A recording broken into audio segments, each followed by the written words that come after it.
Hello friends, આજે આપણે flamingo unit 14 જોઈશું.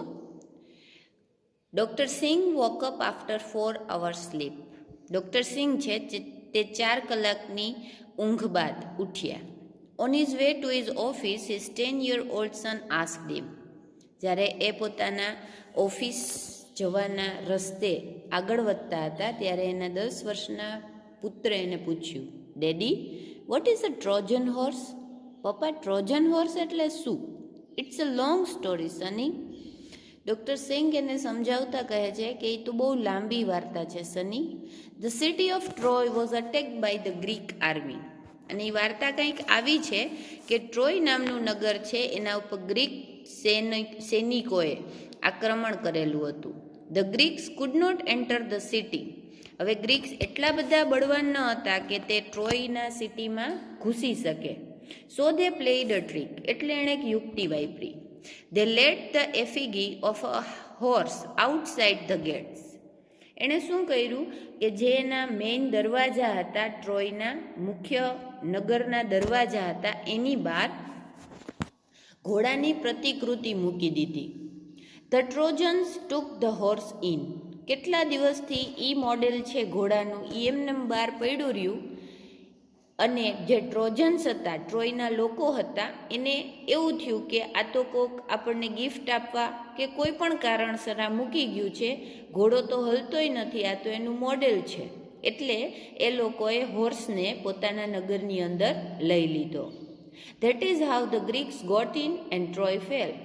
આવી રીતે ગ્રીક્સ લોકોએ પોતાની યુક્તિ વાપરી અને નગરની અંદર પ્રવેશ મેળવ્યો અને ધીમે ધીમે કરી અને ઘણા લોકોને ટ્રોયની અંદર ઘુસાડી દીધા અને છેવટે ટ્રોય ઉપર આક્રમણ કર્યું.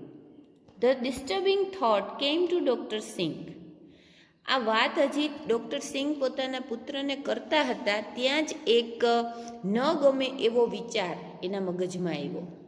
હી રસ ટુ ધ ઓફિસ, અને એ ઓફિસ તરફ દોડ્યા. The representatives had already gathered for another emergency meeting.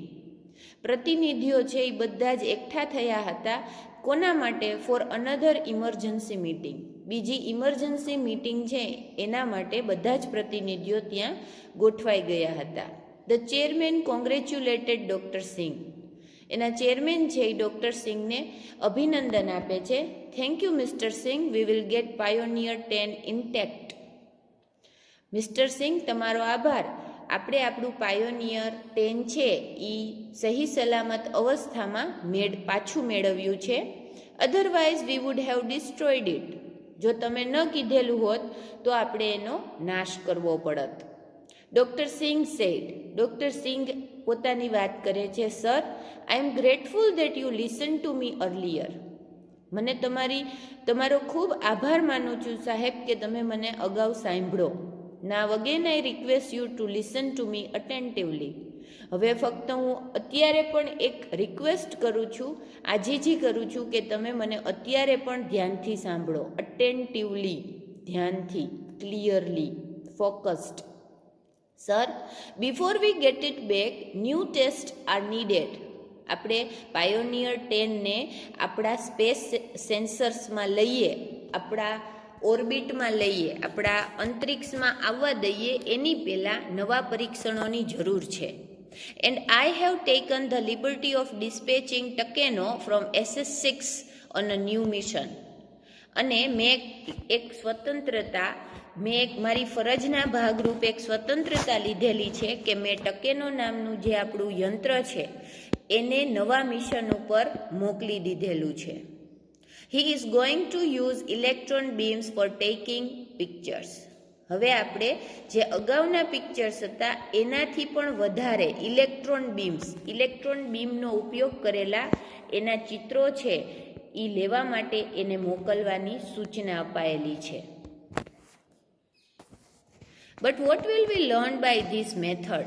We have already used electromagnetic waves which are more sensitive, objected one representative.